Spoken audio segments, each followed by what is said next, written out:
ఏం స్కాములు చేయకుండా ఉన్నటువంటి వంశీకి ఎందుకు రాదు బెయిల్ పోతుంది. జగన్మోహన్ రెడ్డి గారు ఏంటి సైలెంట్ మోడ్లోకి వెళ్ళిపోయారు, ఎక్కువ బెంగళూరులోనే ఉంటున్నారు, సంక్రాంతికి వస్తానన్నారు, లేదు మళ్ళీ దసరా అయిపోయింది, దీపావళి అయిపోయింది, ఇంక పండగలన్నీ అయిపోతున్నాయి, ఇంకెప్పుడు వస్తారు అని. జగన్మోహన్ రెడ్డి గారు జనాల్లోనే ఉన్నారు, కాకపోతే మీరు అన్న ప్రోగ్రామ్ పెట్టుకుని వెళ్తలేవు ప్రోగ్రామ్గా. సో ఈరోజు కూడా ఇప్పుడు మనం ఇంటర్వ్యూ చేసే సమయానికి కూడా తాడేపల్లి ఈరోజు మా పిఎస్సి మీటింగ్ జరుగుతూ ఉంది. సో అక్కడే ఉన్నారు, రేపు కూడా మీటింగ్స్ ఉన్నాయి. సో మీరు అన్నట్టుగా బెంగళూరు ఉంటామంటే ఆ రోజు చంద్రబాబు నాయుడు గారు ఎక్కడున్నారు, పవన్ కళ్యాణ్ గారు ఎక్కడున్నారు? వాళ్ళిద్దరూ హైదరాబాద్ నుంచి పొద్దునొచ్చి సాయంత్రం వెళ్ళేవాళ్ళు కదా. మరి వాళ్ళు ఎందుకు వాళ్ళు వస్తేనేమో కరెక్ట్, జగన్మోహన్ రెడ్డి గారు బెంగళూరు నుంచి వస్తే తప్ప, వాళ్ళేమో తెలంగాణ నుంచి రావచ్చు, హైదరాబాద్ నుంచి పొద్దునొచ్చి సాయంత్రం.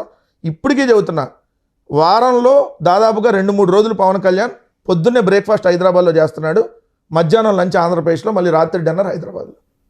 స్పెషల్ ఫ్లైట్ వేసుకొని వస్తాడు, పొద్దున వచ్చి సాయంత్రం దాకుండా మళ్ళీ వెళ్తున్నారు. మరి వీళ్ళందరూ చేసేది కరెక్ట్, జగన్మోహన్ రెడ్డి గారే బెంగళూరు నుంచి వస్తే తప్పంట. అంటే వాళ్ళు ఏం చేసినా కరెక్ట్ అండి. వాళ్ళ అమ్మ అన్న, వాళ్ళు నీ అమ్మ అన్న ఏదైనా కరెక్ట్. మేము మాత్రం అమ్మ అంటే వాళ్ళకి నీ అమ్మలాగా కనపడుతుంది. ఏం చేయం? స్కెడ్యూల్ ఉందా అయింది ఏమన్నా టూర్ ఏపీ అంతా? మా పార్టీకి సంబంధించినటువంటి ఏదైతే ఇప్పుడు పార్టీ పదవులు ఉంటాయి కదా, కింద గ్రామ స్థాయి నుంచి పార్టీ నిర్మాణం అంటాం దాన్ని. ఆ నిర్మాణం అనేది కొత్త నిర్మాణం ఏర్పరచుకున్నాం. ఎందుకంటే కొంతమంది ఆల్రెడీ వెళ్ళిపోయిన వాళ్ళు ఉంటారు, కొంతమంది గ్రామ స్థాయి నుంచి అప్గ్రేడ్ చేసి మండల స్థాయికి తీసుకోవాలి, కొంతమంది మండల స్థాయి నుంచి జిల్లా స్థాయికి, జిల్లా స్థాయి నుంచి రాష్ట్ర స్థాయికి పదవులు పెంచుకుంటూ వెళ్ళాలి. కాబట్టి వాళ్ళు పనిచేసినటువంటి విధానాన్ని బట్టి ఆ కొత్త స్ట్రక్చర్ ఏర్పాటు చేస్తూ ఉన్నారు. ఇది దాదాపు ఒక 1 month 2 monthలో అయిపోద్ది. అయిపోయిన తర్వాత జగన్మోహన్ రెడ్డి గారి పర్యటనలు, జిల్లా పర్యటనలు ఉంటాయి. జిల్లా పర్యటనలు ఉన్నప్పుడు, ఎందుకంటే జగన్మోహన్ రెడ్డి గారు ఒక్కరోజు బయటకు వచ్చి మాట్లాడితేనే దాని మీద ఎవడు సమాధానం చెప్పడం.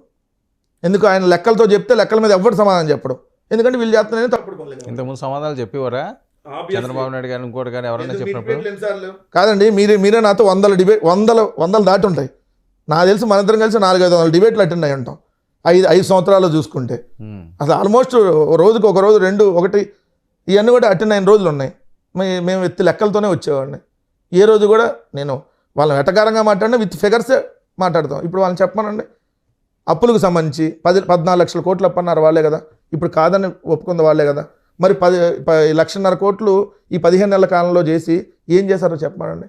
ఒక్కడ దీని మీద అడిగితే చెప్పరు. ఏమైనా అడిగితే కేసు పెడతాం. సార్ ఈరోజు నా దాకా వచ్చింది, రేపొద్దున మీ దాకా కూడా రావచ్చు.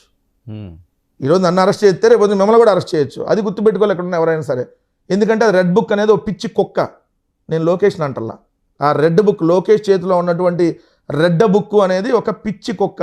ఆ పిచ్చి కుక్కని ఎట్టు వదిలితే ఆయన మీదకి వెళ్ళిద్ది, ఎట్టు వదిలితే ఈయన మీదకి వెళ్ళిద్ది, ఎట్టు వదిలితే మీ మీదకి వెళ్ళిద్ది. ఇవాళ వైఎస్ఆర్సీపీ వాళ్ళ మీదకి వదులుతున్నాడు, రేపొద్దున జనసేన మీదకి వదులుతాడు, అవసరమైతే ఎల్లుండి బుచ్చి చౌదరి గారు లాంటి తెలుగుదేశం వాళ్ళ మీద కూడా వదులుతాడు. అది ఎవరినైనా బలి తీసుకుంటుంది. ఫెయిల్యూర్ టీంని పెట్టుకుంటే మళ్ళీ పవన్ కళ్యాణ్ గారిని, చంద్రబాబు నాయుడిని ఎదుర్కోవడానికి జగన్మోహన్ రెడ్డి గారు టీంని సిద్ధం చేశారు. పాత టీంని మళ్ళీ కొనసాగించాలి. మొన్న సార్ ఇప్పుడు రాజకీయాల్లో పాసు ఫెయిల్ అనేది దానికి సంబంధించి ఒక ఫెయిల్ అయ్యారు కాబట్టి వీళ్ళు పనికిరారు అని అంటే, నారా లోకేష్ మరి ఒకసారి ఫెయిల్ అయ్యాడు కదా, ఎమ్మెల్యేగా ఓడిపోయాడు కదా. మరి పవన్ కళ్యాణ్ 2 సార్లు ఓడిపోయాడు కదా, మళ్ళీ వాళ్ళే ఎమ్మెల్యేగా గెలిచారు కదా. ఇప్పుడు 2 సార్లు ఓడిపోలేదు, 2 చోట్ల ఓడిపోయారు. 2 చోట్ల ఒకేసారి ఓడిపోయాడు అనుకోండి, 2 చోట్ల ఒకేసారి ఓడిపోయాడు.